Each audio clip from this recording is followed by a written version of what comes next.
This episode is brought to you by Nespresso. Introducing VirtuoUp, the latest in a long line of innovation from Nespresso. It's innovation you can touch, sense, and taste in every single cup. With a 3-second start, easy open lever, and dedicated brew over ice button, it's even easier to enjoy your coffee your way. Sip for yourself.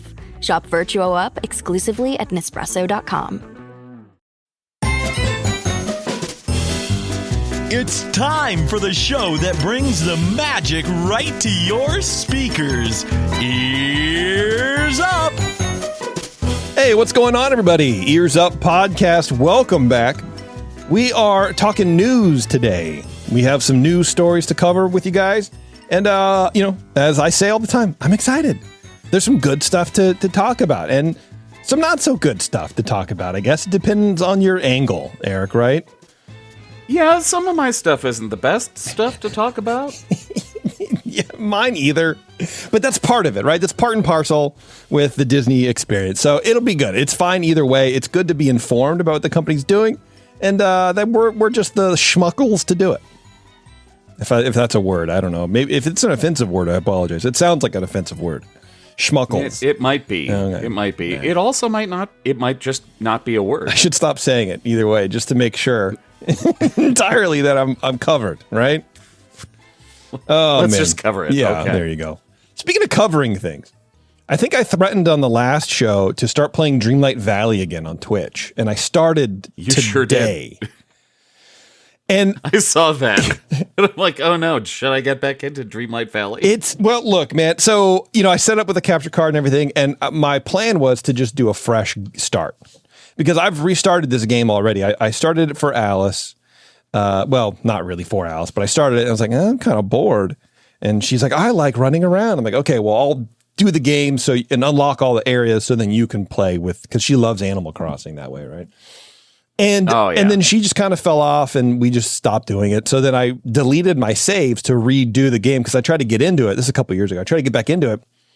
And I had no idea what I was doing. I had no idea where anything was. I couldn't figure it out. I need... Why is Donald Duck's boat in the middle of a mountain? Yeah. It's the Ark. It's Noah's Ark. It's Donald's Ark. And so I deleted it and I started again. And then I did the same thing. I just stopped playing. And then finally I was like, you know what? Let me get back into it. I'll stream it. Because, heaven forbid, I actually stream a game that's, brand relevant. And... So I tried to do the same thing, deleted the save point and start over. But once I started over, it goes, we've rescued your cloud save, basically. So go ahead and start where you left off. I'm like, God damn it, dude. It wouldn't let me start over. But that's okay because I realized I don't mind it. I figured out where everything is. That game to me is kind of tricky because you need to get to a certain point in the game to like progress in the game to then... figure everything out, if that makes sense. It's kind of hard to get into for me. Yeah. Have you reconciled with your shadow self? I don't know. I'll tell you what, I just unlocked Stitch. Okay. And I just watered Daisy's boutique. Then that's not a euphemism. It's the whole thing. No. Okay. So I'm still going. But what I realized, there's so many expansions for that thing. Man, when I looked at it recently, I'm like, oh, it's been like a year since I've touched this game.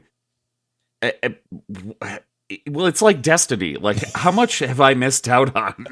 There's so many other things that I have to pay to like do now. Okay. Yeah, it's crazy. And you can spend $20, $30 an expansion for this game. I don't even know what it does. I'm like, I'm not doing that. That's insane. But anyway, I started playing again today. So if you want to see me struggle with that and just go for all the fetch quests, get me 10 opals. Okay, sure, Scrooge. I'll do that for you, pal. And 5 carrots because you need to. Okay, man, that's fine. Here's a new furnace. Yeah, I know, right? Like, okay, thanks, guys. It's winter. The other thing I bought recently, which doesn't come out till tomorrow, is I finally bought that the Disney afternoon pack that we were talking about in the last show. Right. So that drops tomorrow. At first, it was available on Twitch on Switch 2. And I was like, what is this, dude? It's not even available for the real Switch. And I looked down and just they gave like a week buffer, I guess, or something like that. So you could buy it on the Switch too. 2 like is a last real week. Switch, by the way. I have one and I touch it like every day. Right. Yeah, I just have the normal one because I'm like, what am I doing? So that's what I'll be doing tomorrow after I edit. Maybe before. We'll see if I'm a bad boy or a good boy. So I'll be playing that kind of stuff tomorrow on the stream. That'll be fun. I'm looking forward to that. I can't wait to play more DuckTales. Man, I played that game. I played the hell out of that game. Do yourself a back in the day. Get some pizza rolls. You know, get in your gym jams. Don't shower for 3 days, and really just kind of like, relive the moment. There we go. But I've got to try all of those others that we talked about last time. Like, there's a Tailspin game I never knew. Yeah. So no, we got to figure that out. Sounds fantastic. Yeah, I'm looking forward to it. I think it'll be a good time. It'll be fun. So that's what's going on over on the Twitch channel. Since the last time we talked, I think I told you we did the Buena Vista Boys Patreon only show. Did we? But we've about Bambi. Yeah. But we've talked. Matt and I have solidified a start date for Buena Vista Boys season 3. Oh. And it will be coming out. I think it'll be mid-March. I forget the exact date. I think it'll be the week before. Okay. It'll be the week before St. Patty's Day. Oh, okay. Which means that the very first movie will be Darby O'Gill and the Little People. And the Little People. Yes. Nice. I have never seen that movie in my life. It's weird.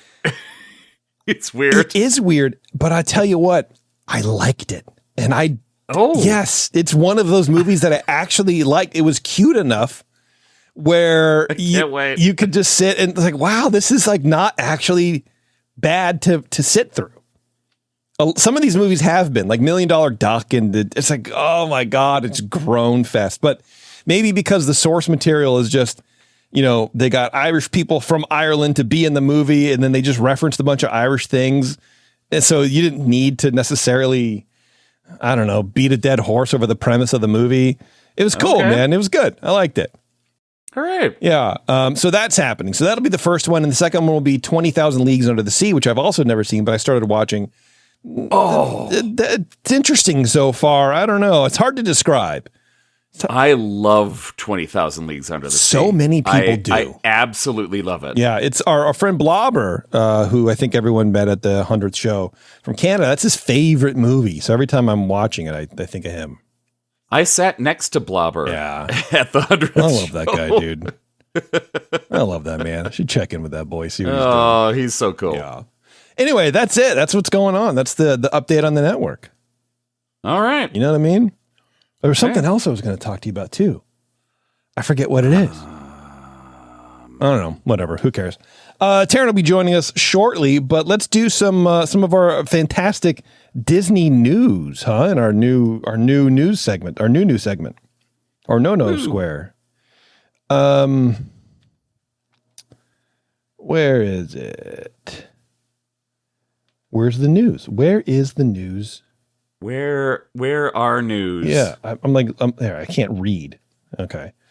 March in the past, present, and future with all the news that's fit to cover. It's the EarzUp Disney News. I don't even know if this intro is relevant anymore. Like, should it be something different for this show? I don't know. We could. I mean, we'll see. Something else. I don't know. Yeah, I don't know either. Eric, do you want to start? Why don't you start? Because I feel like my voice is already strained, which is not good for anybody. Yeah. Yeah, you've been talking a lot. Let me let you rest your vocal cords. Thank you. That'll be the day. Well, I talk. That I shut up. Sorry, go ahead. Oh gosh. Well, I talk about the Disneyland tree that falls on shocked couple during Sweethearts Night. Hell yeah, dude. So, a Nevada couple, this is from the OC Register, a Nevada couple visiting Disneyland were hit by a large tree just off Main Street, USA. I'm sorry that I'm laughing. I'm not. I think it's hilarious. Because we also have crazy windy nights, as they say, here in Colorado. A tree fell down and hit them while they were sitting at the photo op for the spaghetti scene from The Lady and the Tramp. Okay. See, I think they deserve it. They're cheesy and they deserve it. They don't. I'm just kidding. I mean, come on. Come on. I know. Nobody.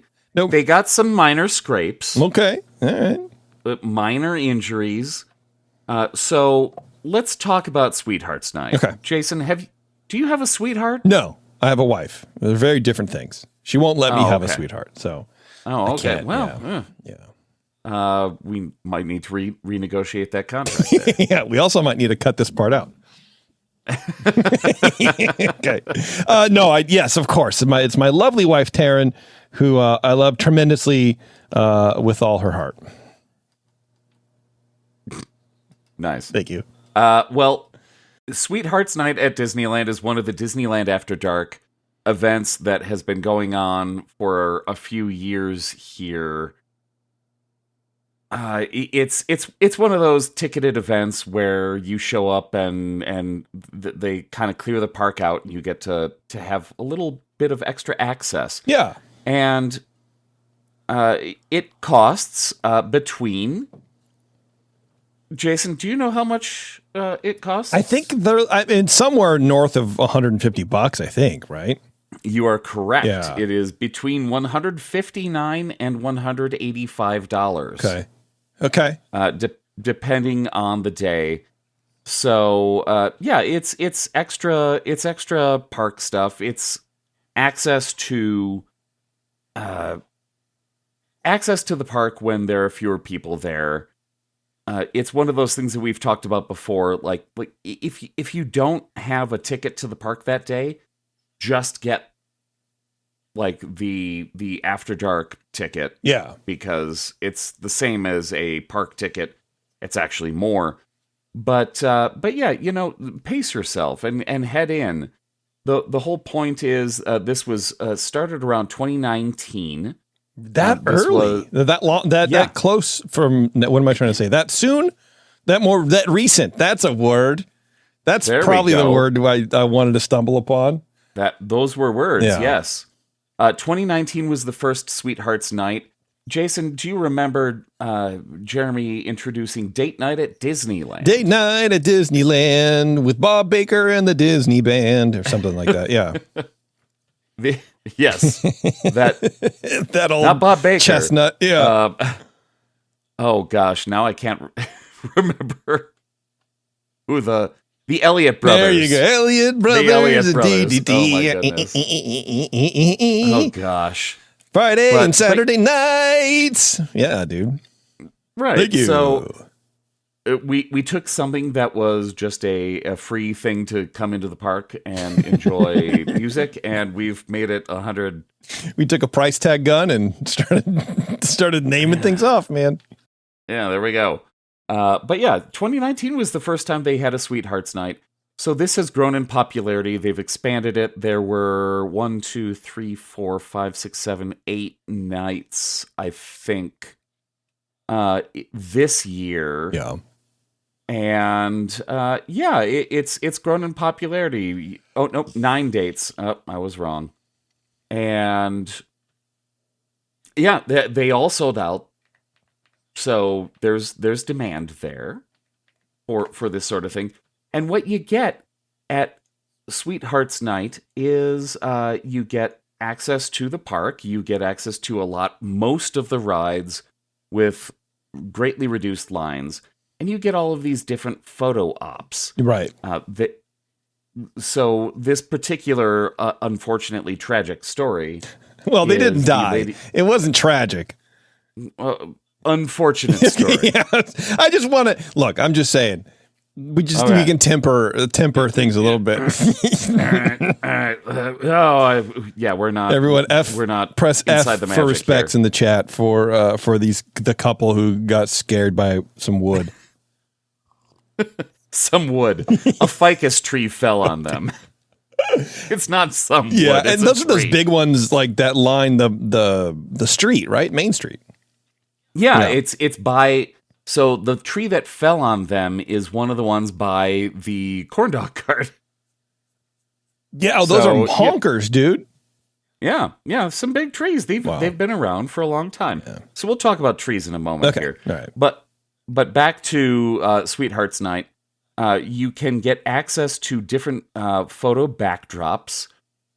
So there's an Aristocats backdrop, which has a Parisian romantic vibe. I love it. There's a Tangled backdrop, which has the lantern moment where they fell in love. Okay. The lantern moment. You know, when the lanterns and the yeah. Okay, got it. Yeah. You got it. Aladdin, the balcony setting. Before they stepped onto the "Do you trust me?" Do you get onto the magic carpet ride? Okay. Lady and the Tramp, like I said, Little Mermaid, Kiss the Girl picnic scene. Mickey's Toontown has a picnic scene from Mickey and Minnie's Runaway Railway. The Mary Poppins Penguins have a backdrop, and they have PhotoPass folks there. So one of the nice things about this event is that you actually do get PhotoPass for free. So if you're not an annual pass holder, that's good. You do get PhotoPass. I appreciate that doing that. That is good. And again, it's not for free. They rolled it in the price. But I know what you mean. Yeah. I'm just being pedantic. The going back real fast, Mary Poppins doesn't have a romance component to it. But I mean, so what is that? Am I missing something? The Jolly Holiday scene with the penguins, that's vaguely romantic. You're right. There's no real romance there, but it's still a nice scene because he talks about your heart beats when you're near her and whatever. Right. Okay. Yeah. He's. I mean, Bert's kind of in love with Mary Poppins, and she's like, I don't care. Yeah. She's like, been there, done that. Yeah. All right. Yeah. You also get access to take pictures with other characters that are kind of rare. Ooh. So Jason, I don't know how you are with characters. What's your take on characters? My take on characters, I like seeing them in the parks. I don't need to queue up to take my photo with them or get their autograph. I think it's fine if adults want to do it. But whatever brings you enjoyment in the parks. It's not my personal thing. I do enjoy seeing them walking around and interacting with people, and I think that we need more of them in the parks. Mm-hmm. But that's my take. Okay. I'm very nervous around characters. You're nervous. Oh my goodness. I have problems talking to characters. Okay. Okay, we haven't talked about this on this show. No, we've never talked about this. I feel like I'm introducing you to for the first time. When you say nervous, what does that mean? Like, do you get sweaty palms, mom spaghetti kind of thing? Or are you don't talk to him and you don't look him in the eyes? Jason, so you know the fur characters, the ones that are in the suit. Yeah. They're not face characters. They can't talk to you. Right. Because they're pantomiming. Yeah. I pantomime back. Ooh, I love this. There's something that breaks in my brain and I don't know what to say to them. That's interesting. Well, I mean, I guess, see, here's the thing. I wouldn't know what to say except, hey, goof, what's up, man? And then you take a picture and you go, thank you. And then you leave. But I'm not saying, but I know there are people who try to have conversations and get an interactive, pantomime out of them. And I've been involved with some of that stuff, but I'm usually further back. Somebody else has that interaction with them. Okay. I don't know what to do with characters. I just shut down. That's very funny. And I'm like, hello. I like you, Goofy. I enjoy your your outfit here in DCA. You're like that kid from A Christmas Story. He's like, I like Santa. That's crazy, dude. Okay, so you are a people pleaser to the nth degree. It feels like. Yeah, I mean, and face characters. So I always think back to this interaction that my wife and I had with Merida at the Magic Kingdom where one of our friends was like, "Hey, our daughter's not feeling great. She's kind of sick tonight. So, can you like go find Merida and take a picture with her and send it to her because she likes you guys and she likes Merida." Wow. And we waited in line and we talked to Merida, and Merida's like, "Oh, are you going to fly home on one of those big metal birds I've heard about?" And I'm like, Okay, dude. I'm standing next to a young woman who is improv acting next to me, and I don't know what to do. Yeah. You say freeze. Right. And then you go and you tag her out. Yeah. So I don't work well with characters. Okay. But Taryn, Eric is saying that he doesn't like characters. Yeah, no, I'm with you. I like them. I heard you while I was out there. Okay. I also like them walking around. I don't necessarily want to interact with them. yeah, I love seeing That's them fair, up dude. about. Although it's a lot easier with Alice. With Alice because like Well, yeah, if you've got I'm a kid basically with just you. interacting with her. Yeah. But I will say the improv that you're talking about, Alice had an interaction with. Was it Snow White? No. No. It was Belle. She had an interaction with Belle right after the turnstiles when you walk into Disneyland. Oh my. And she was very excited and we waited like 2 minutes so that she could talk to her. And Belle said, "Oh, I can't wait for you to come visit my castle." And we didn't hear this because we were kind of off to the side, letting her have her moment. And she comes up, she goes, "Mom, I don't know if I want to go to the castle." Like it was so serious for her. You live there now. Yeah. She was like, I don't know that that's really nice, but like I don't know if I want to go there. It's like, oh, That's adorable. Well, here's a life lesson. She was just being nice. Darren, do her. Take your cam and just. There you go. Thanks, that? man. Oh Yeah. my goodness. Yeah, okay. So yeah, I'm just very uncomfortable. I just don't. Something shuts down. Yes. Obviously, I know how to talk to humans, but talking to a large Barely. thank you. You're welcome. Talking to a small woman in a Mickey Mouse suit. Right, dude. It's weird. I agree with you. Yeah. And I have the hardest time, honestly, with the characters in downtown. No, in Downtown Abbey. DCA. Yeah. In DCA, because they're not even characters that I know. And I just know, like, it takes a lot of the magic away from me because I'm like, oh, actor talking to me. I don't want to talk to actor. Like, I just want to go to Carthay. Right. Well, let me tell you about the characters that are at Sweethearts Night. Let's do it. Mickey Mouse and Minnie Mouse are wearing festive garb with a lot of hearts on their clothing. Okay. Lovely. Oswald and Hortensia. I've never heard of Hortensia. Interesting. Okay. Love interest for Oswald? I would take it? assume they are rare characters who are at the fire station. Winnie the Pooh and friends are in Critter Country. The Madrigal sisters are in Frontierland. Oh, that's nice. Yeah. Cool. That's awesome. It's an unromantic kind of love. I like that. Yeah. Also, yeah. love of a family, Right. Karen. Yeah, that's what I mean. Love Yeah. of a family. That's There nice. you go, yeah. Milo and Kita from Atlantis are in Adventureland. I would call that rare. Yeah. That's Okay. rare. Yeah.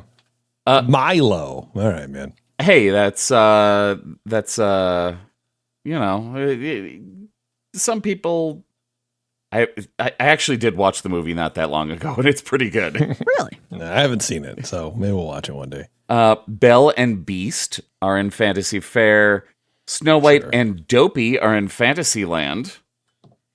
And Dopey of all people. Why not Bashful? What? I mean, Dopey's. Bashful is so cute. Yeah, you know what? They're both good choices. Doesn't Bashful make more sense? Oh, for like a love night? Yeah. She Yeah. does Yeah. kiss him on the forehead, right? In the movie. She does. Yeah, probably, that's dude. true. Yeah. Yeah. Cinderella and Prince Charming are in Fantasyland. And Lottie from Princess and the Frog. Lottie. Who's Lottie? Wait, that sounds familiar. Yeah. I mean, I've seen that movie 100 times, but who's Lottie? She's not the main character. She's the friend. Yeah, she's her friend who wears the yellow dress. Oh, and she's like love the crazy rich or friend? whatever. Yeah. I didn't know her name was Lottie. That's cute. I like that. But yeah, I like that too. Yeah, that's fun. That tracks. But yeah, all of this stuff, they've got a lot of extra characters around. That's what they do on a lot of these Disneyland After Dark events where they have you're paying a lot of money to go to this, and you get access to a lot of rides, but you also get access to a lot of, if you're into characters, this is the place to go. These photo backdrops are fun. It sounds great. Unfortunately, on this particular night, a tree fell onto the Lady and the Tramp photo op. Damn. Now, coming back to that, trees in Disney parks. These are mature trees. Like there's a long history of horticulture in Disneyland. Even though there's a lot of professional maintenance, these are living organisms, and there's a lot of there's weather. So on a windy night, things might fall off of trees. There is weather. Crap That's for happens. Sure. Yeah, weather happens. So looking back, the only other time that I can find that a tree fell in Disneyland, unfortunately, in May 2001, a large tree fell in Frontierland. It injured a fair amount of people, 27 visitors and 2 workers. Wow. No one was seriously hurt. They got taken to the hospital. This was a 40-year-old tree, and it fell down because of high winds, and that's very unfortunate. Santa Ana wins. Yeah. Walt Disney World, I was unable to find any similar weather-related tree injuries. Well, that's good. Yeah. That is good. So that is good. I'm closing on. Like, hey, let's talk about all the fun things. Oh, people were hurt. Happens. But yeah, you know what? It's a dynamic environment. It's the Sweetheart Nights seem like fun times to go to. It seems like a good after hours event to attend because there's a lot of stuff to do, and if you're just buying like a day ticket, just buy the night ticket and just go at night. Do that instead. Yeah. Love it. That's my thing. I like All right. that. That's a good idea. All right. Good job. All right, Taryn, you ready? Of course. All right, let's go. Okay, so I have a question for you guys. Oh, good. Have you... Okay, actually, here's a question. I got a new one. Oh, no. What is the most expensive souvenir you've ever gotten from Disneyland? Engaged. Oh, That's a good answer. Yeah. oh, Thank you. Man. The most expensive? I don't know. I couldn't. Maybe this poster behind me, the thing. Oh yeah, that was pretty pricey. The stretching portraits, but of like Night Before Christmas people instead. That's a good. Oh, Maybe that's a that. really good one. I've Yeah. I've bought art. Yeah, that has been in the hundreds range. Okay. Yeah. So the hundreds. That Yeah, seems, that's it. That seems fair. Yeah, I wouldn't go. I mean, anything over. I mean, as much as I've tried, I don't think I've spent over $250 on any one thing at the park. Yeah. You won't let me. Probably not. Unless we're talking bills at Carthay, then Oh God! or yeah. Club 33. No, we're talking about souvenirs, things Okay. you bring home. Yeah, So, headaches. could you imagine spending $19,000 at Disneyland Yes. on a one item? No. All right. Which item? Well, Is if it a you chunk of the think- castle? that's what I was thinking. Do like a spire off the castle or Oh something. no! Yeah, an animatronic. No. No. If you think a shopping day at Disneyland is just about Mickey ears, sweatshirts, and popcorn buckets, think again. No. Now, tucked away inside the shops on Main Street, there's a surprisingly opulent collection of treasures that rival even the highest end shops in Beverly Hills. On Main Street? Yes. What? Now, Disneyland has quietly elevated its retail game by offering authenticated, luxury, pre-owned pieces from iconic brands like Hermes, Rolex, Louis Vuitton, Chanel, and Prada. Pre-owned Rolexes. All curated through a partnership with the high-end vintage reseller, What Goes Around Comes Around. First of all, What? That sounds like a threat. You're threatening me with that, by the way. How dare you? So, founded in New York, What Goes Around Comes Around, often called WGACA by the Fashion Insiders. Of course, dude. Yeah. Who doesn't? They've built their reputation on sourcing and authenticating high-end vintage designer goods, which they mostly get from Europe. The company partners with retailers and hosts pop-ups across the country, but its presence inside Disneyland feels uniquely on brand because it's nostalgia meets luxury. WGACA is known for specializing in rare and archival pieces, particularly hard to find Hermes Birkins and Kelly bags, vintage Louis Vuitton trunks, and statement Rolex watches. Okay, so Hermes does Birkin bags? Yes. Okay. And those are like the really pricey... Yes. Okay. Which I'm going to tell you a little bit about them. All right. But at select boutiques inside Disneyland Park, glass cases sparkle with vintage handbags and timepieces that feel more Rodeo Drive than Adventureland. And since these items are pre-owned, they are only available in person and the inventory will change as often as the items are sold. Each item is authenticated before it hits the display, giving shoppers peace of mind, along with a bit of bragging rights. In January, one of 2 available Birkin bags was sold to a park guest at New Century Jewelry on Main Street for $19,000. Wow, dude. This move to offer high-end items reflects 2 major trends for Disneyland: the booming resale market and Disney's evolving retail strategy. Luxury resale has become one of the fastest-growing sectors in fashion, driven by shoppers seeking sustainability, investment pieces, and access to otherwise waitlisted items. Investment pieces. Seriously, though. I know, No. but like that whole idea of like, I'm going to buy this Rolex for an investment. It just, I don't know. It's like, that's a level of luxury I will never have. Yeah. So an Hermes Birkin, for example, this can take years to obtain through traditional boutique channels. In fact, I don't know if you two know this, but you cannot simply walk into an Hermes shop and ask for a Birkin. I mean, you can. You can't. Yeah. Those words you don't make can. sense to me, so obviously. They're going to look at you like, what are you talking about? Yeah. There is an unspoken and somewhat secretive process to being offered one. First, a shopper must become friendly with an Hermes sales associate. Are you bringing them a latte? I am absolutely serious about God, this. this is a whole brand. I don't even need, I want to hear the rest, but I don't even need, it's just a whole brand based around ego boosting. Yes, Here's a it rare is. breakfast burrito. Please. It absolutely is.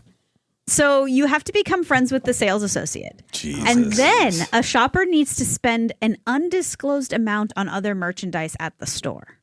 And from Reddit, it's anywhere from, I became friends with the sales associate so I didn't have to spend anything, to I had to spend $20,000 before I was offered a Birkin. But so and to be clear, it's offered the chance to purchase one. Yes. So you're not getting it for free. Oh, no. Yeah. You're Okay. just, Goodness. now you're able to purchase it if you want. right. Come on. So It sounds worth it to me, honestly. Let's go. So then and only then, they might be offered the ability to purchase the elusive Birkin bag, which whose retail starts at $13,500 and goes upward of $30,000, depending on the type of materials used and the rarity of the bag. For a purse, man. I don't understand that. And you've always been a purse person. I am. So and I just fundamentally don't get it. Yeah. Well, I don't need a So- car, so why not? I know. Right. So the reason why these bags are so expensive is twofold. First, it's Econ 101, supply and demand. They don't make many of them, so everyone wants one. Sure. Also, Birkin bags are one of the only luxury items on the market that will almost instantly increase in value once purchased new. So unlike buying a car, which depreciates as soon as you drive it off the lot, a Birkin bag can truly be seen as an investment purchase, which is also why they make them so difficult to buy. You really have to work for this bag. Which is funny because like you say, like depending on how many they make, they can make however many they want sure. to, right? It's not like it's such a laborious task. And I'm not saying that it doesn't take work to make one. Sure. But you can make them hundreds of thousands a year, but you're not on purpose, and I'm not, of course that's what they're doing. And that's what, they're curating their own thing, but it's just very silly to me. That's all. It is. It absolutely is. And yet I also get it. And you want one. Of course. Yeah. I will never have one, but of course I want one. Yeah. Well, seeing these high-end luxuries at Disneyland may feel a little out of place at first. It's actually a part of a broader shift in how Disney is curating the guest experience. Today's park goers aren't just families with strollers. They're influencers. They're fashion enthusiasts and collectors looking for unique finds. Mm-hmm. Offering authenticated luxury pieces adds a layer of exclusivity that aligns with Disney's premium brand expansion, from VIP tours to upscale dining. Why didn't they mention podcasters? Is it because we don't? we're not Because that we're lux? poor. Mm-hmm. I can't even afford a Birkin bag. You know what I mean? So if you are well off, in the market for a high-end luxury item, and happen to be at Disneyland with an extra $20,000, head over to the Emporium or the New Century Jewelry Store on Main Street and take a look inside the glass cases to find out what items may be available that you can show off to your friends and followers. I'm going to first of all, I hate you for ending it that way. I'm definitely going to go over there. Oh, yeah. But I can't wait to see them. For sure. Because also, like, it is a smart idea. It feels weird, but why not? They have other collectibles for sale. It also somehow there, so makes why a not? lot of sense. I know, right? Because you have to be upper middle class or higher to go to the parks even anymore. So, of course, like, well, we get a more of the upper crust coming in, because now it's more of a status to go to Disneyland, I feel like, than it used to be. It used to be, everyone's going to Disneyland. That's where you go for kids and whatever. But now it's like, well, we can afford to go to Disneyland now. So there you go. And then maybe we have a chance to buy. I don't know. Like, I get it. You also can't get it other places. So, like, these are hard to come by. So, like, if a Birkin bag is your dream thing to have, and you're at Disneyland with your family and you see one and you happen to have 20 grand, like, well, and that's the thing. So weird. You don't have 20 grand. You have a line of credit. Yeah. That's what all these people are doing. They're just putting it on their credit. Probably. Thomas in the chat, and he says, why not put a down payment on a house? And Thomas, what you're failing to understand, what you're failing to understand is these people don't need a down payment on the house. If you're spending $20,000 on a bag, you have a mansion, you have 2 houses and multiple cars, and you can afford it. Like, it's an affordable thing that you can do. That's how wealthy these people can be. Where it's like $20,000 to us, like, oh my God, that will change fundamentally. It will change my life if I got $20,000 right now. Yeah, do you know what I mean? But to these people, it's like, I would rather carry lipstick in this representation of that money. But I will be 100% honest. Like, I wouldn't obviously buy a $20,000 bag. But if they had, like, I don't know, like a Dior, like, wallet for $500, I would consider it, because then I could say I got this from Disney. I don't know. It's your money. I mean, I would consider it, because, like, I am kind of a brand person. Yeah. Well, we don't go anywhere. You cash out your PTO, but that's what we would have to do as middle class people. Yeah, I can't afford that, right? And I don't need it. This is what I'm saying. For us to be able to afford something, it involves a transfer of a representation of our time into dollars. Yeah. You know what I mean? And then it's such a wild thing to, like, see this symbol of luxury. Because you go into, like, the gallery or whatever, and you see the big art pieces for like $3,500 or whatever. Like, that looks great. I could see that. Someone, what is art? I love that. But it's a shoulder bag, See, it's like, I don't know, I think man. of bags sometimes as art in a way. But I will say, I know what I just said, but, like, also that was, like, 25-year-old me speaking. Like, actually, I wouldn't do that. There's no way I would spend $500 on a wallet anymore, which is kind of sad. It's not sad. It's smart. I know. I hate being smart. I know, me too. It's so disappointing. Boring. Ugh, I know. brains. All right, folks. Well, with Josh D'Amaro set to take the helm of the Walt Disney Company next month, things are already changing in Disneyland. Just like with the Superior Bob, it's unclear if these are driven by Bob Iger or things already have been put in place by D'Amaro in his capacity as chairman of Disney Experiences. Or hell, maybe even Thomas Masloum, the Disneyland Resort president. But I needed a segue, so that's why I put That worked there. great. Starting with the front of the park, Disney has expressed their desire to overhaul the security experience for guests, even before they arrive on the grounds. Things like how information is displayed online, for example. The current booking process, call center, and arrival experience are on the list too, in an effort to make getting there half the fun-ish. At Disney World, guests walk through a scanning system that eliminates the need for physical bag checks. For some reason, the security team at Disneyland say that the park is too small for this to be a viable solution to the long security lines, but that they are looking into using tech, perhaps intertwined with the new parking structure being built to make the flow of guests seamless from parking to the park. And, I don't know. I mean, great. That's great. I don't understand, like, oh, we can't use the scanning system to scan people in. Why not? Why can't you? So this comes from an interview that Thomas Masloum did, like a panel thing. And he was basically like, yeah, whatever works in Disney World is great and it works and that's fine, but it will never work in Disneyland because it's too small. Huh. I don't understand that. It makes no sense. Yeah. You're walking through an electronic gateway. What are you talking about, dude? Yeah. But they are interested in reducing that time it takes to get through everything. But I don't know how you're going to be doing that.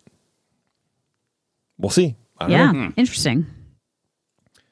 I did also think it was interesting that they're like working on the booking process and security. So maybe trying to bring more of that information up front, like what you can bring and what you can't bring and how to get through the line faster. I could see that. I mean, it frustrates a lot of people and you haven't even gotten to where you can buy stuff yet. Exactly. And they're talking a little bit about like, they're building that new parking lot and Masloum was like, oh yeah, maybe we'll integrate something that has to start in the parking lot and then you kind of get to the Esplanade and get through the whole thing and it's like a seamless transition. And it might even be with the new parking lot because that'll be connected to like Pandora Land somehow. So it might just be like, that's your bubble. Yeah, it's got to be hard. Yeah. Because like people just don't pay attention. No, man. I mean, how many? I don't know. How many bricks of cocaine have almost walked into the park with? Because it's like they're in the bag. I don't know. You did show up though with a pocket knife once, like It was a keychain. It was like a keychain, like a little box cutter keychain thing. Yeah, for sure. And you had to. I forget what you did. Did you throw it out? No, I don't know. They didn't see it. Really? Because it looks like a keychain. Oh, I thought that you did something with it, but I don't know, maybe I did. I've shown up with microphones. And they've given me a dangerous. hassle. Absolutely dangerous. It depends on what side you go in. I tell you. Yeah. Well, that it depends on the look on the person. It depends on who you get, and that's what they were talking about also in this article, where it's like, true though. No, I don't mean like. I just mean like, are they scowling? Because don't go in that one. If she means scowling. the security, not the victims. Not me as a not you. No, the security man. people. If they're scowling, don't go in that line. Yeah, and that's what this thing was saying was like it depends on who you get in the security line too. Yeah. It's not a fundamentally like sound system, but no, whatever. Who knows? Another change at the resort is the delay in the closing of Monsters Inc. over in DCA. Yay. Perhaps one of the best rides in that whole park, Monsters Inc. was slated to shut down permanently earlier this year in order to make way, not for Marvel Land, as Terrence kept talking about over and over again. And I told him over and over again, it's never going to happen. And he said I was wrong. He goes, well, wait and see. Well, now what, Terrence? Well, Marvel Land did happen. No, he said it was going to take over Hollywood Studios and like whatever, right? So it was worse than he even thought. I guess, yeah. And by the way, I don't think you can call Avengers Campus Marvel Land. It's hardly a land. I think Critter Country is better. Walkway. Yeah, dude. But for Avatar Land, however, this closure has been delayed until 2027. While no set date has been handed down when it will shut down next year, this is good news for guests of DCA because there's not so much to do in that area of the park. Now, this doesn't necessarily mean a delay for Avatar Land, but it is more of a restructuring in how the build-up to construction is happening. Masloum said in an interview that he is happy with the timeline that things are moving in, and the move to keep Monsters, Inc. open is purely to give families with younger children more things to do while they hang out in DCA. Well, I yeah. don't know. Otherwise, what are you like? Right. Well, because they were like, okay, we could shut down we can shut down Monsters now, but it's not going to advance the timeline. So we can Yeah. actually leave it open a whole other year, Yeah. or and change, and give people something to do while we're progressing on whatever it is we're doing, elsewhere. So I think it's a good move. It's a great move. Yeah. Part of me is hoping that they're rethinking. They're not rethinking, bro. But they really should. I know, but they're it's not. So bad. And finally, rounding out the list of changes is the rollback of the highly unpopular park hopping restrictions set on guests after Disneyland reopened all the way back in April of 2021. If you recall, back then when the park reopened, we had capacity limits for the parks, reservation requirements, as well as the restriction limiting park hopping to after 1 p.m. only. Then in 2023, that restriction rolled back to 11 a.m., where it currently sits. There is no date set for the full removal, only that it will happen sometime this year. Now, interestingly enough, over in Disney World, their restrictions were pulled in January of 2024. Yeah. Now, why the huge gap between domestic park policy? I couldn't tell you. Possibly because the Disneyland Resort is so much smaller and the restrictions actually helped the two parks figure out crowd demand. But if they helped, then why ditch them at all? I always thought it was like, because they fired a bunch of people because of the shutdown, and they didn't bring them back because they were doing a slow revamp, but they didn't fully bring everybody back anyways. They used that opportunity, like many companies do, to lower their overhead. Shuffle. Right? Yeah. So they did that. Nobody came back, and they were kind of operating on as thin of a staff as possible. And I think the restrictions kind of helped figure that out. You know what I mean? To see if they needed to bring anybody back or not. Which honestly, from a business standpoint, was a little bit smart. Makes sense, I know it was kind of a good thing to do. Kind of a smart thing business wise to do. Not that they need more business or money, but I'm just saying. Yeah, well, they got both now. Okay. Yeah, that's true. But if they help, again, why ditch them at all? Again, I have no clue, but I can guess that it might actually be hurting Disneyland for those few opening hours, having most people pick that park over DCA to go into first. And I'm only basing this off of photos of the front gates that I see all the time on Reddit. Yeah. Giant lines of people waiting to get into lands and not DCA. At any rate, later this year, things will go back to normal, and you'll be able to crisscross the Esplanade at a moment's notice, just like in the good old days. Did they say when? Will we experience this? Dog, no. I said specifically they haven't said when. Twice. Well, Someone's not paying attention to my stories, guys, and I don't know what to do. Eric, pay attention. What? Huh? What? God, That is so rude. Yeah, Eric. Oh, no. All right. Well, here, let's take a break, just woke everybody. up. We're going to come back. We got 3 more stories to run through, and we'll get out of here. So hang on, everyone. It's Ears Up. I'm going to go yell at my wife. We'll be right back. Get in the game with the college-branded Venmo debit card. Wreck your team with every tap and earn up to 5% cash back with Venmo Stash, a new rewards program from Venmo. No monthly fee, no minimum balance, just school pride and spending power. Get in the game and sign up for the Venmo debit card at venmo.com/collegecard. The Venmo MasterCard is issued by the Bancorp Bank N.A. Select schools available. Venmo Stash terms and exclusions apply at venmo.me/stash terms. Max $100 cash back per month. When you want your spring break to feel like... and your kids' pool day to feel like... and your hotel bed to feel like... ooh, and room service to feel like... because at Hilton, hospitality feels like... Your cabana's ready. Would you like fresh towels? it matters where you stay. Book now at Hilton.com. Hilton, for the stay. And now, back to the show that ignites your dream wish of imaginations and magical color wonderment of forever. Ears Up. All right. Thanks for hanging on, everybody. Apparently, Taryn has 3 stories today. Wow. Sure do. Yeah. Should we make her go again, Eric, or do you want to go? I mean, I can go because I'm gonna. This story was specific. I'm sorry. You can do it. You can do it. Specifically designed to piss off Jason. Oh, I love these ones. Okay. Great. Yeah. All right, let's go ahead. Let's get it out. Right. Let's get it over with. Yeah, everyone make fun of the guy with the low emotional intelligence. Let's go ahead. It's not that. You're just you're a lovable curmudgeon. There you go. There we go. All right, good. All right. Disneyland pays tribute to Porch Potato, known as Mayor of Main Street, USA.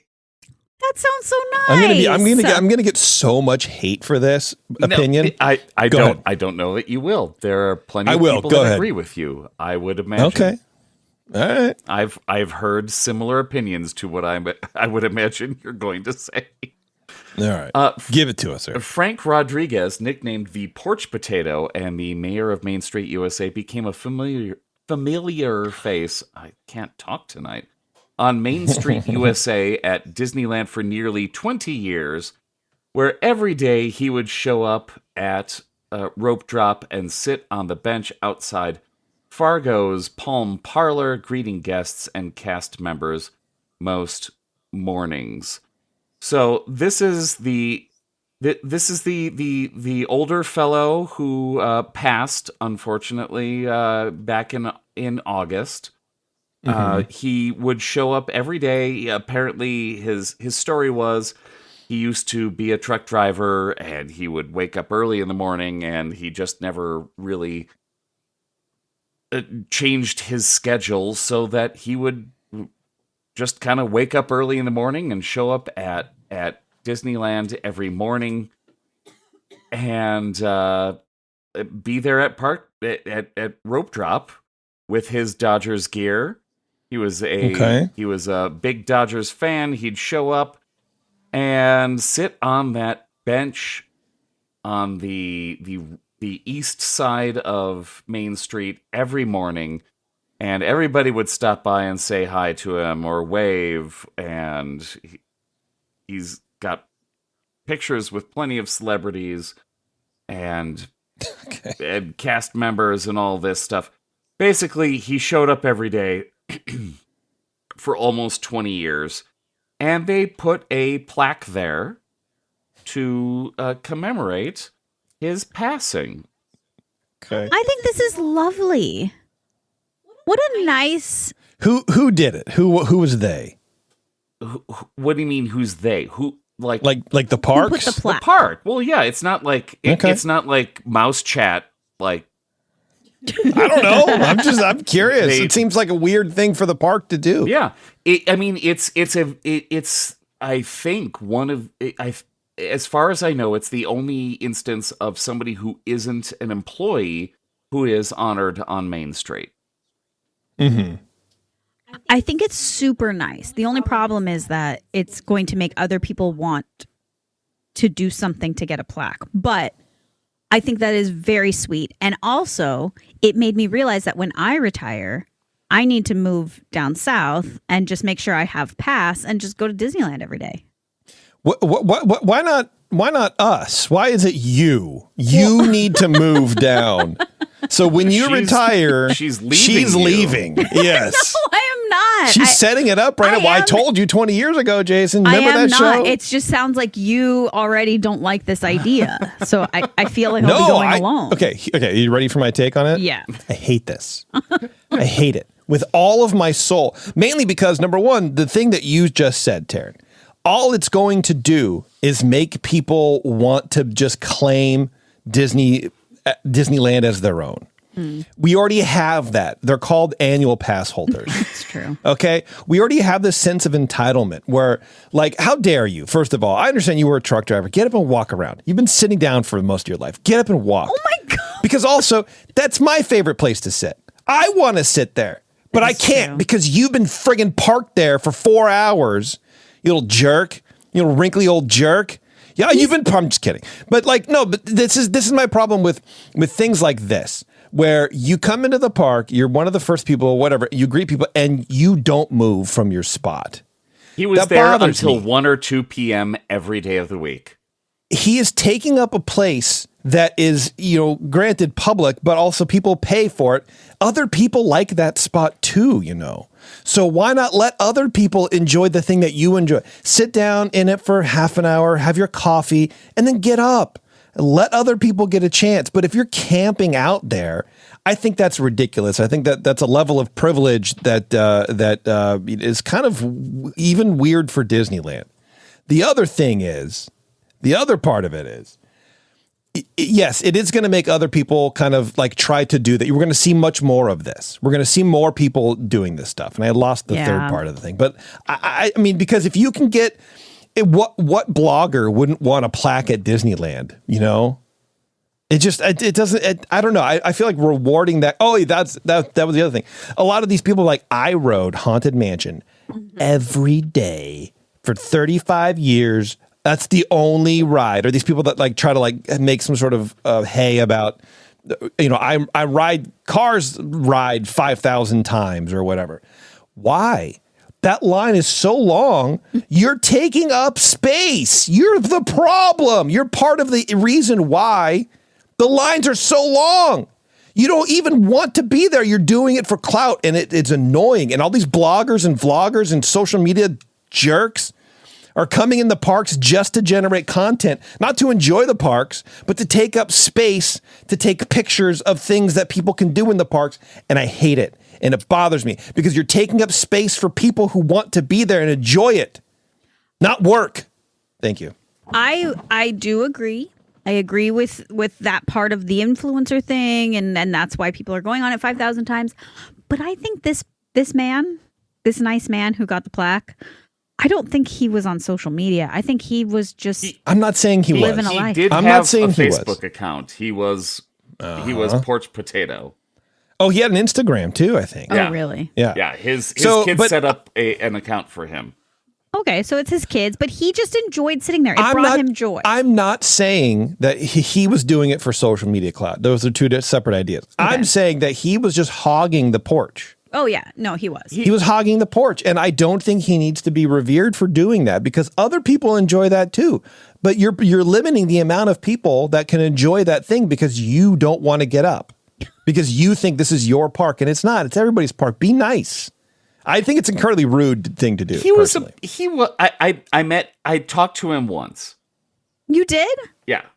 He was pretty nice. Here's Taryn fangirling. See, already, this is how it starts, man. No, I just think that's nice. I just don't think he's a bad person. I didn't say he was a bad person. I said he was being selfish and hogging the resources. I've also sat on that porch myself. Dan Shaw and I sat on that porch once, and we're eating ice cream, and I took a quick little bit of video during the early days of COVID when the park had reopened, and that was the only time I've ever been viral on Instagram. Oh, I got thousands of likes just by having the omnibus drive by while I was eating ice cream. Nice. Because it's the porch. It's iconic. Yeah, right. It's a good spot. There's not a lot of space there. No, I love it too. And when I remember when we were going a lot, I probably have only been able to sit on that porch a couple of times because there are people that just live there. Right. Yeah. Like this guy. And it bothers me. I'm sorry. And maybe I'm crass. Maybe I'm unloving. Unlove Ed. But I don't know. I feel like enjoy the thing. I love that you enjoy the thing. I love that in your retirement, you can have a thing that you do. That's your shtick. I get it. But that's prime real estate. Get up. It kind of is. And shift over. Let other people enjoy the thing too, please. Like, can we stop just claiming parts of public spaces like this? Maybe. I don't know. Whatever. See, I knew I was going to get crap for it. I'm already getting crap for it. I barely wrote down anything for this story because I figured I'd just bring it up and Jason would. Yeah, you just carry it. Well, mate, my shoulders are wide, man. I got you. Yeah, anyway, that's my again. Now, I'm just to clarify.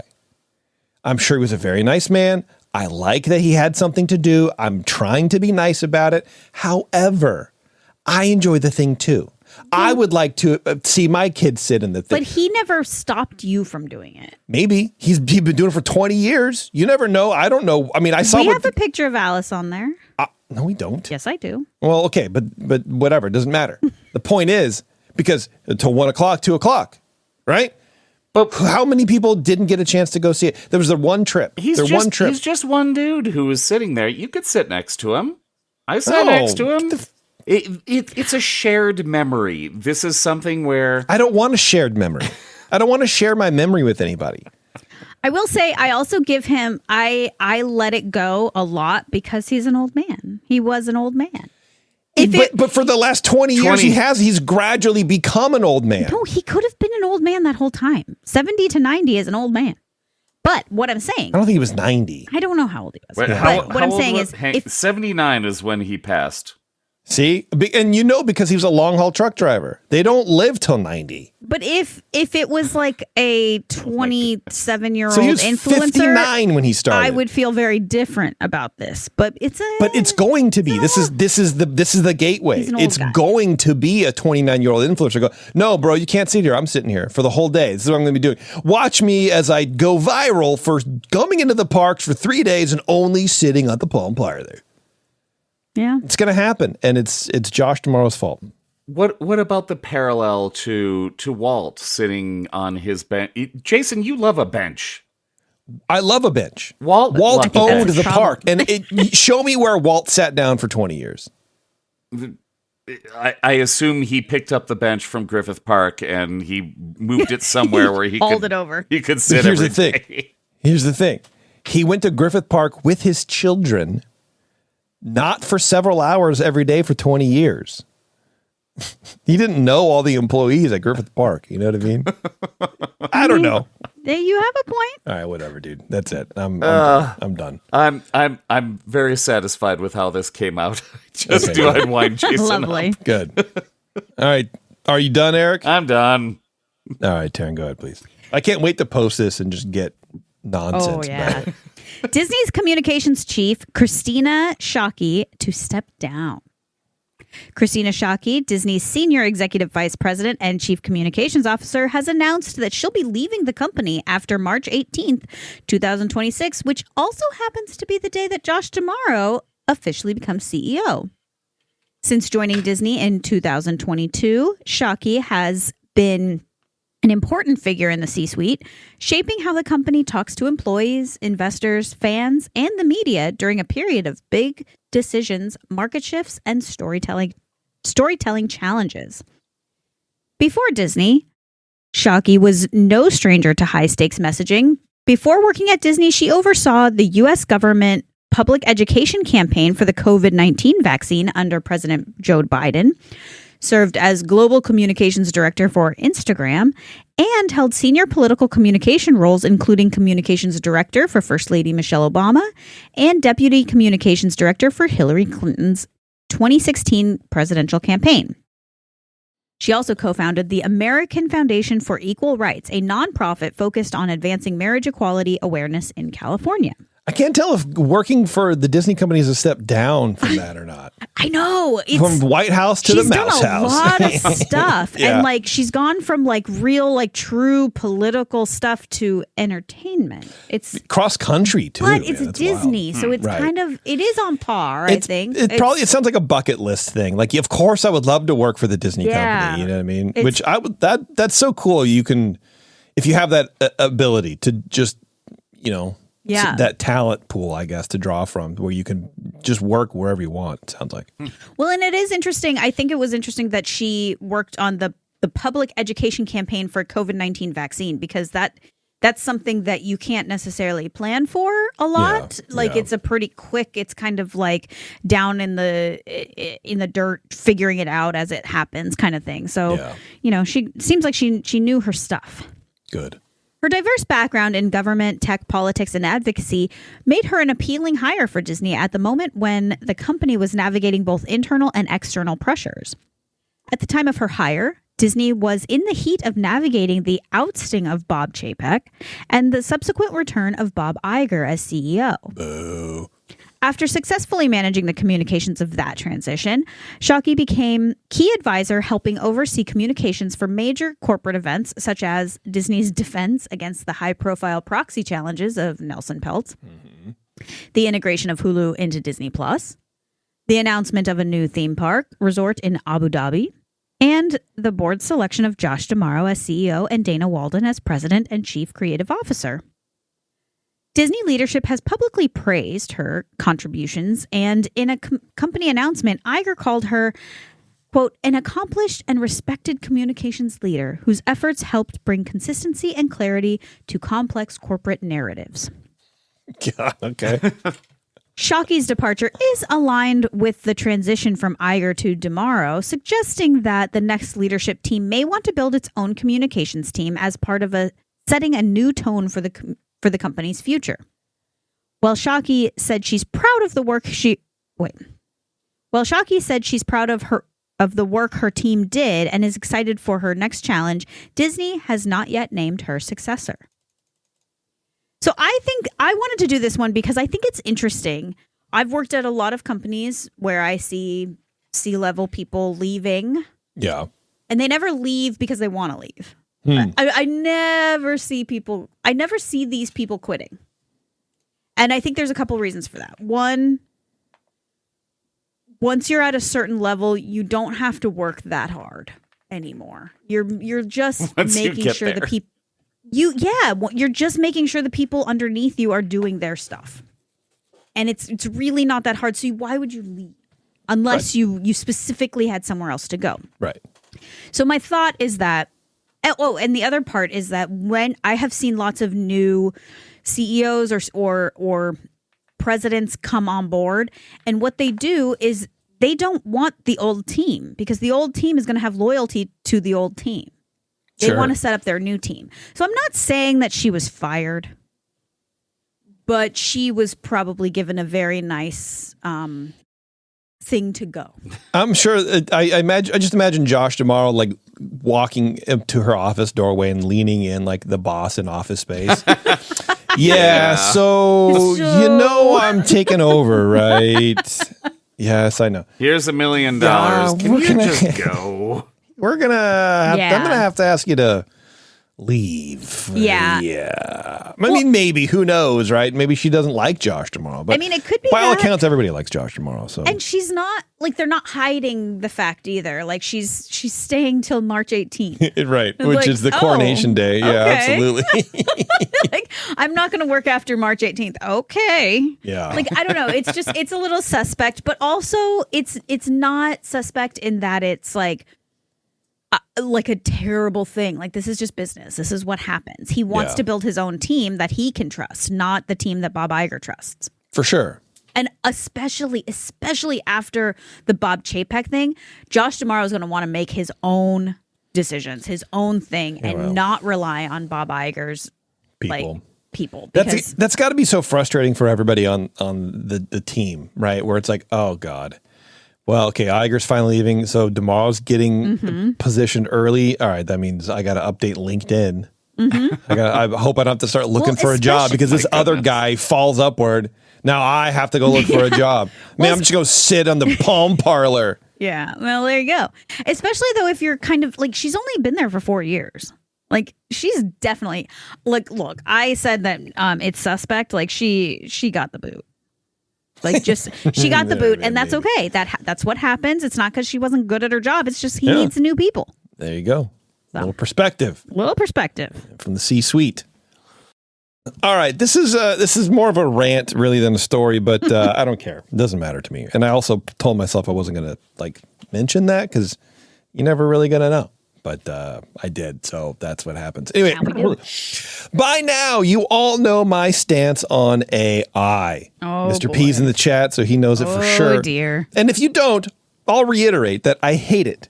And aside from very limited and practical use, like in research, like scientific research or whatever, I think it's a drag on culture and the arts, not to mention a drag on the human evolutionary, from a human evolutionary standpoint of like thinking.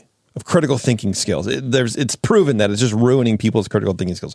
Anyways, it produces regurgitated images and patterns through a haze of methane off-gassing, fueled by such an enormous amount of hardware that the data centers AI needs to run have caused CPU components to skyrocket in price, selling out altogether in many cases.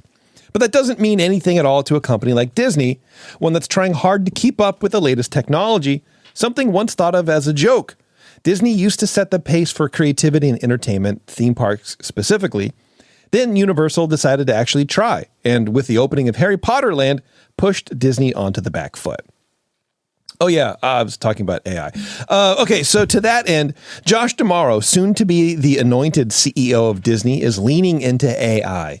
And we already know some of this, right? With the deal that Disney struck with OpenAI, makers of the hallucination machine called ChatGPT, to license Disney characters so subscribers of Disney Plus can make fan videos involving their favorite tunes doing whatever the hell they want them to do, within reason, I suspect. With this $1 billion investment, Disney is hoping OpenAI brings more young people to the brand than more traditional methods. On AI, D'Amaro has said, quote, "You're seeing it supercharge these creatives in amazing ways. If you were to walk over to their studios today and see them using AI, harnessing 70 years of history, this is when the Walt Disney Company thrives, when technology intersects with brilliant people and creativity." Okay, pal, just calm down. This is where I don't think D'Amaro knows what's going on, and I kind of worry about the next few years under his tenure, and I'll explain why. At a time when the brand is suffering from a fair bit of oversaturation, I think we can all kind of agree where like they had to pause on Star Wars, they had to pause on Marvel. There's not really a whole lot going on in the brand. They're pausing on Avatar. Yeah, okay. Do fans really want to be sitting around watching fan-created AI slop videos with the very same characters they've been beaten over the head with for the past few years? He views AI as a tool to drive creativity when it's simply just a mirror reflecting previous creative efforts back onto the user in some jumbled fashion. Another concern that maybe D'Amaro isn't seeing, but, you know, that's putting myself ahead of D'Amaro's intelligence level, and that's probably not smart, is the sheer amount of time people have for watching content, whether it's on the big screen or small. If you can sit there and watch Baby Yoda crip walk on your lunch break on your phone, how much room do you have in your head to then go home and watch him squeak at Pedro Pascal for an hour? An hour? See, it seems like, well, whatever. I don't know how long Mandalorian things are, but like, it seems to me where you're going to, eventually you're going to get fed up. It's much more of a short window for other people to like be watching content these days. You know, no one has time to do that. So you watch a video here, watch a video there. When you come home, do you really want to watch the same thing you've been watching, even though it's in a different context? Maybe. I don't know, dude. While we can't make Josh change his mind, I would like to hear how the company looks to address the environmental impact of its AI push. And the impact is a big one. In 2024, Google admitted that its greenhouse gas emissions had gone up by 50% due to the energy consumption of its data centers. Fans of global climate change are thrilled by this one neat trick. Sorry. Sam Altman, CEO of the aforementioned OpenAI, received backlash when he stated that the water usage concerns around AI were, quote, fake, adding that the amount of water used to cool data centers was small compared to a human's usage. The fact is, these data centers are using water that humans need to live, regardless if it's a small amount or a large amount. In areas around the world, there are already armed conflicts about water rights taking place, with casualties from both the fighting and the lack of drinking water at all. Then you have data centers that power Elon Musk's Grok AI, spewing methane gas into the atmosphere, literally choking out residents in the Memphis area. In Ireland, data centers use up 1/5 of the country's energy and are projected to eat up 1/3 in only a few years. By 2030, 72% of total water consumption associated with data centers will occur off-site and be tied to electricity generation, more than double the forecasted on-site cooling demands. Data centers are expected to account for 8.9% of the total U.S. electricity demand by the end of the decade, which is up from a projected 4.4% in 2023. But perhaps more obvious than the environmental impact is the effect AI is already having on the job markets. In May 2025, Dario Amodi, the CEO of the AI company Anthropic, said that AI could drive unemployment up 10 to 20% in the next 1 to 5 years and, quote, wipe out half of all entry-level white-collar jobs. Jim Farley, the CEO of Ford, estimated that it would eliminate, quote, literally half of all white-collar workers in a decade.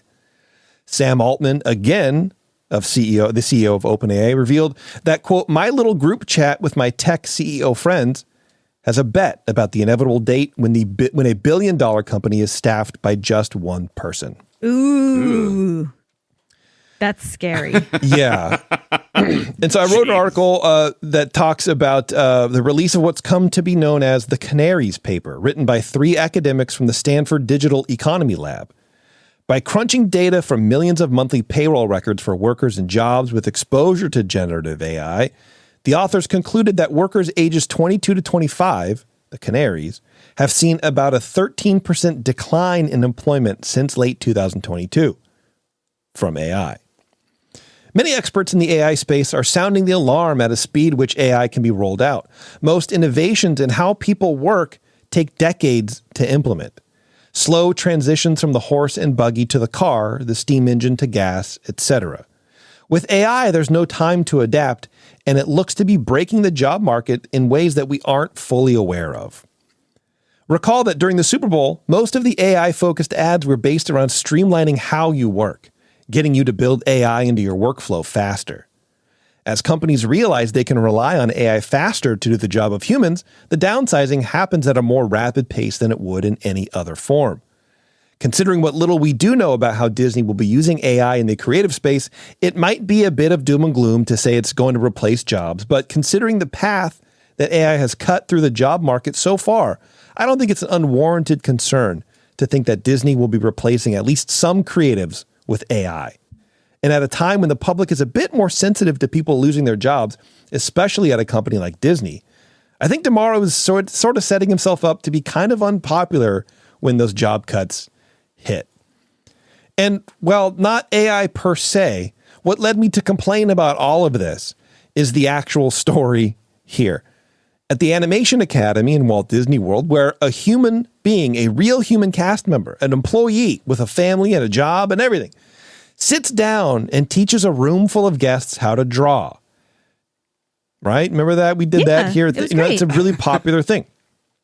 Well, teaching duties of the Animation Academy will now be left up to an animatronic figure of none other than Olaf.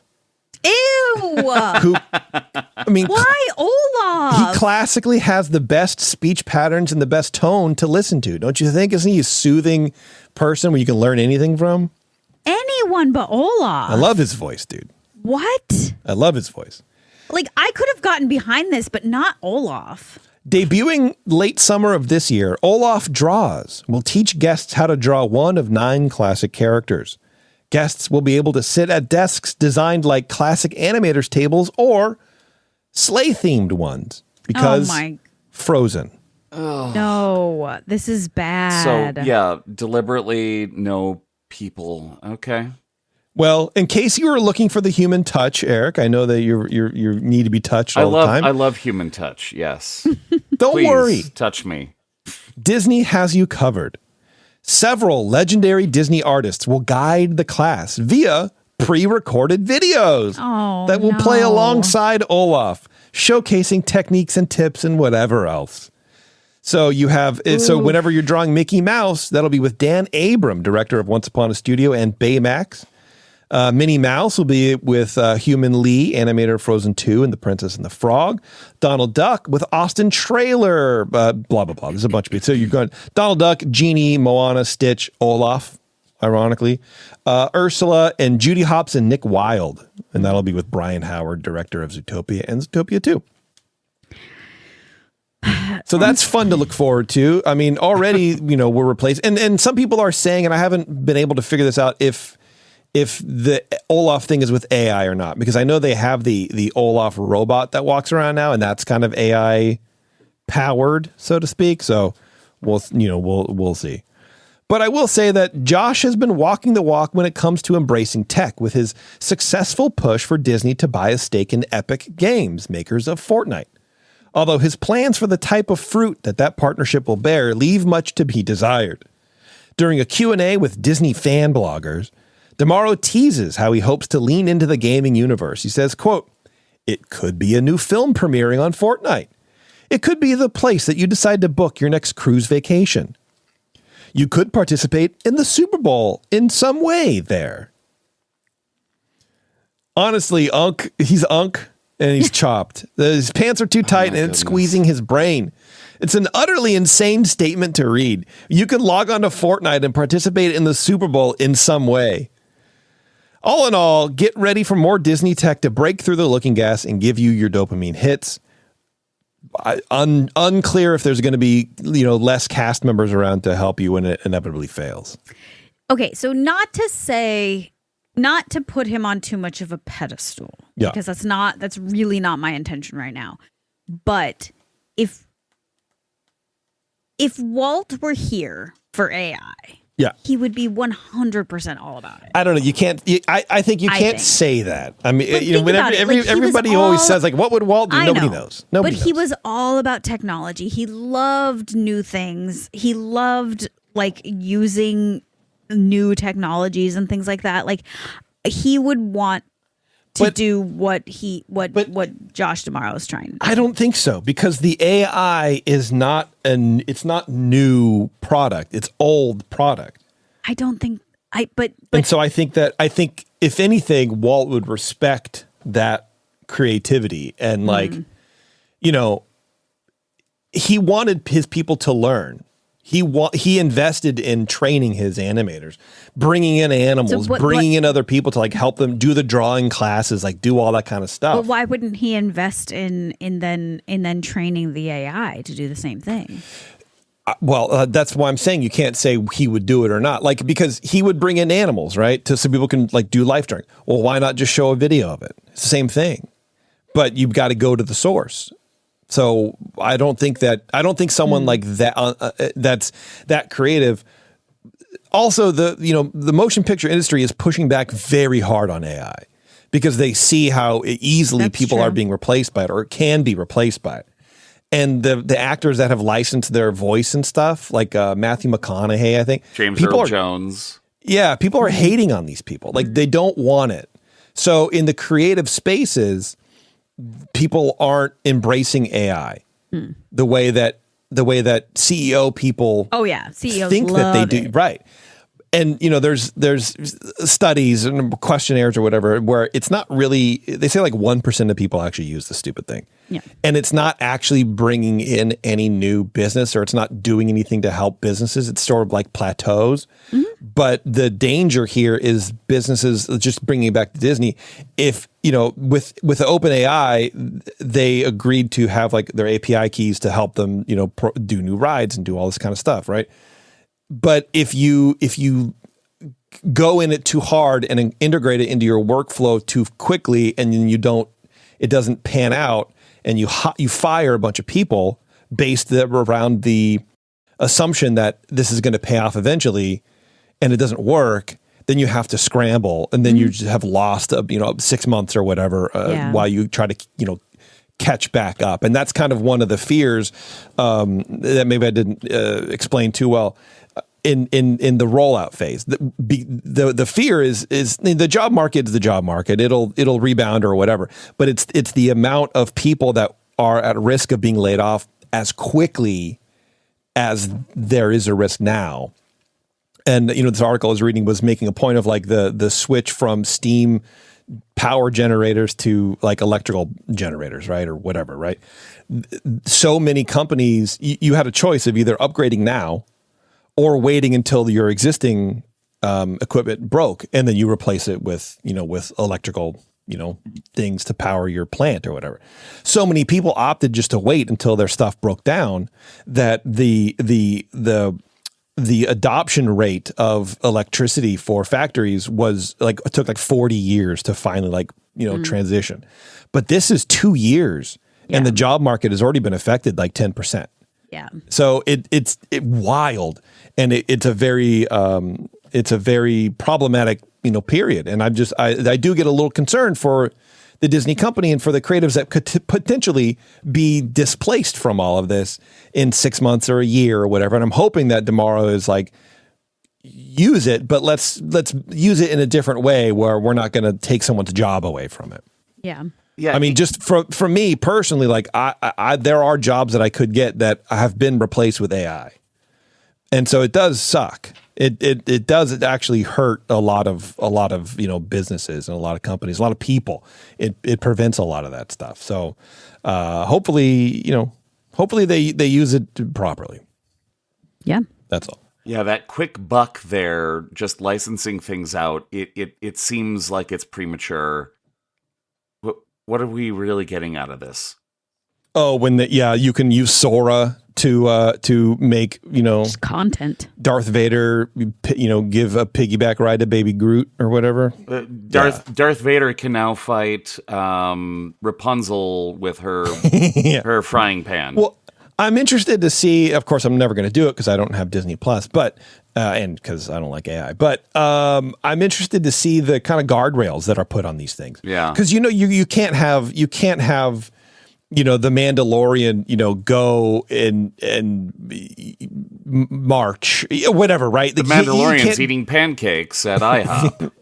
That's all that's going to happen, right? He's going to recreate the first, Will Smith eating spaghetti video, which also is scary because if you remember that was like the first AI video and it looks horrifying. And then now it's like you couldn't tell that it's not him. Well, yeah, you've seen the Tom Cruise fighting Brad Pitt thing, dude, that came out. Yeah, and that is kind of what I'm saying, where it's like you don't need a grip team, a rigging team, a lighting team, a sound. You don't need any of that. You can just do this, but it looks funky. It doesn't look. It looks good, but it doesn't. It's still a little weird. It's still a little weird, right? So you still need people on the back end, but those are jobs, man. Those are jobs that people won't have anymore. Yeah. In an industry that's already hard to work in the first place. Yeah. So what are they going to be doing? Well, nobody wants to pay extra money so people at McDonald's can have a fair wage, right? So it's just anyway, whatever. I'm not an expert, so I should probably stop talking about it. But that's it. That's my story. All right. Taryn, you have one more. You're going to leave us here. You're going to make us stay a little bit longer. Well, and I have a really hard-hitting story, and I know the one that you just told was really important, but this is like how you're handing out OpenAI API keys for every listener in this show. This is big stuff. All right, man. Award wieners is now 50% less amazing. What does that even mean? So once known for its wide array of sausages and a beautiful name, Award Wieners has recently made a change that has Disneyland Resort guests in an uproar. An uproar, you say? Oh, no. Yes. A wave of frustration is sweeping through the Disney fan community after California Adventure and Disneyland quietly removed the film strip fries from Award Wieners, replacing them with traditional thin French fries. Gross, dude. Now, film strip fries were sort of like what it would be like if a super thick potato chip and a steak fry had a baby. Each fry was long and wide, kind of like a surfboard, and a little bit curled and crispy, but soft in the middle. They were unique to this restaurant and beloved by guests. Unfortunately. Beloved. That word needs to go in the English language. It has been ruined by Disney bloggers. It's beautiful. I hate it. They were beloved by me, okay? Yeah. You know what? All right, man. Unfortunately, in January, guests started noticing that they had been replaced with plain old French fries. No film strip fries? Heartbroken, said one Disney fan. After this discovery, fans started noticing other changes around the park.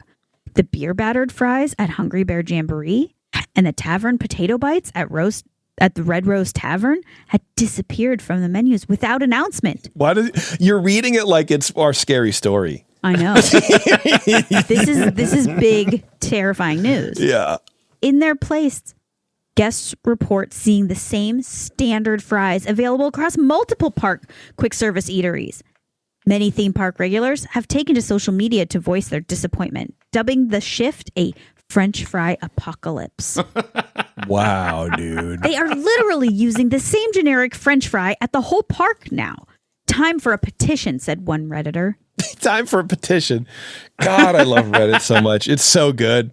Having been on Reddit exclusively since I ditched TikTok when it got sold, it is its own weird brand of funk, man. Mm-hmm. These people smell their own farts. Oh, yeah. It's wild. And I'm on it. I do the same thing, but it's like, we need a petition. We can move mountains. Mm-hmm. All right, man. In fact, another Redditor added, yeah, First order of business for Josh is to get rid of whatever terrible person has been in charge of the parks these past few years. Oh, wait. Got him! Boo-boo! But he hasn't been in charge of the parks. He's chairman of like experiences. No, he's parks. No, he's experiences. He's the president of the parks, too. No, he's not. Okay. Isn't he? No, he's president of the parks. President Eric, of tell Disney me, parks. am I wrong? I don't know.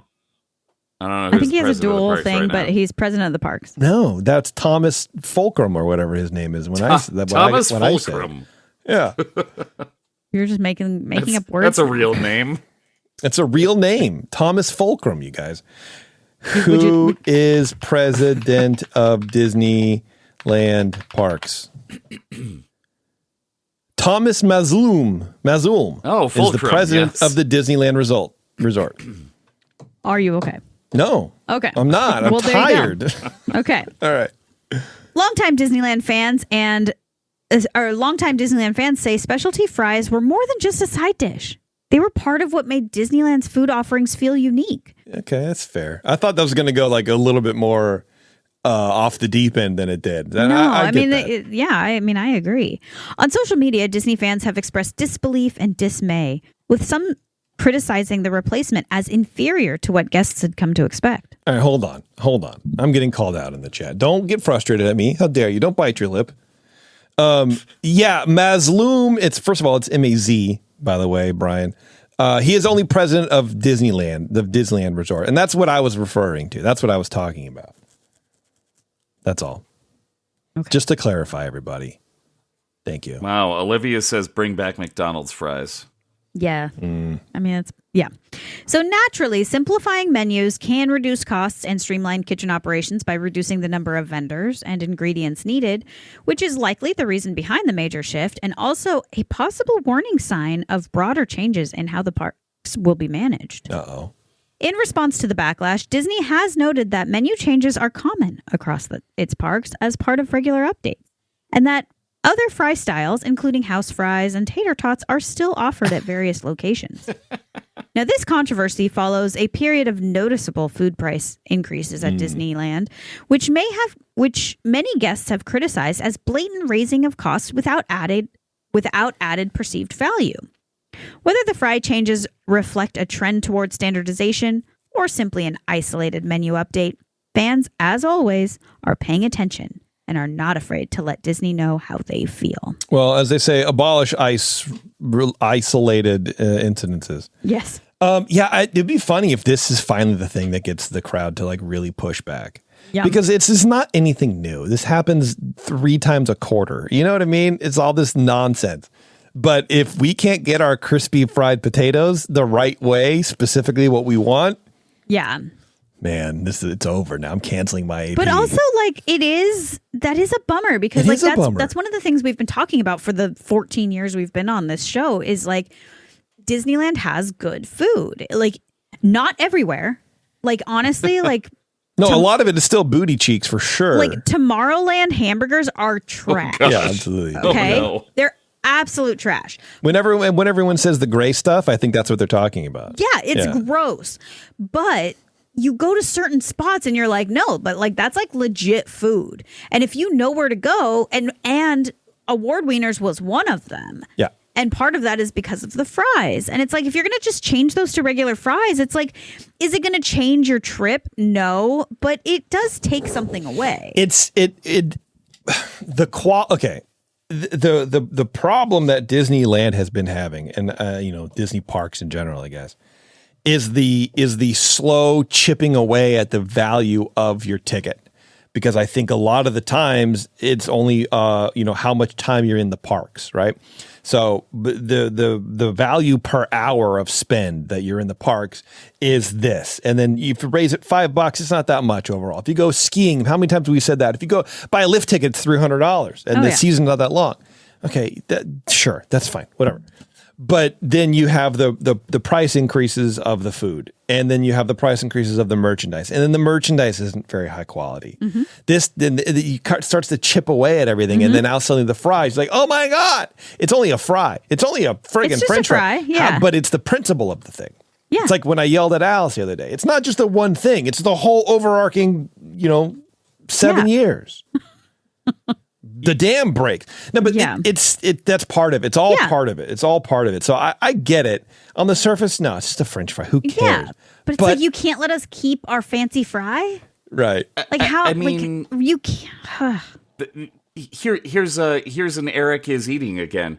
The last time I was there, one of my favorite meals of the entire trip was eating barbecued pulled pork on film strip fries from Award Weavers. There you go. It wasn't even a hot dog. Yeah, see, there you go. And now you can't do that. That's wild, dude. That's crazy. I hope it brings. This is what starts. I hope it brings down the whole. The whole system. Brings the whole system tumbling down. That's what I hope for this whole thing. Yeah, dude. Where does it end, though? You know what I mean? That's what I want to know. That's the scary part. It ends with they're just going to start poisoning the Monte Cristos, and it's probably true. Oh man, dude, it'll be Monte Crisco. It'll be eat fried with Crisco instead of oil. No, I don't like it.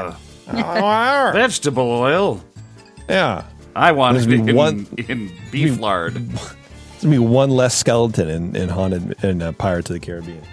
You're like, no, you're taking away my bones. You're taking my bones away. Anyway, everybody, thank you very much for tuning in to another episode of the EarzUp podcast. This is our news segment. If you're interested at all in playing some Disney-themed games with me, check me out on Twitch. That's twitch.tv/EarzUp. And it's fun most of the time. Otherwise, go to the website, earsup-podcast.com for all the other TV shows. God. Got a lot of TV shows. Podcasts. All the other shows that we do. Actually, I need to put Fantasyland Draft League up, our brand new show. That's put that up on the website. We didn't do this at the top like we no, but I mean, if you do it once a month, it's too much otherwise, I think. But maybe not. I don't know. But anyway, that's what's happening. Anyway, we'll see you guys next month for our deep dive show into the wrap party of Snow White. Which is a very interesting concept to think about. But anyway, thank you very much, everybody, for tuning in. Until next time, we'll see you in the parks.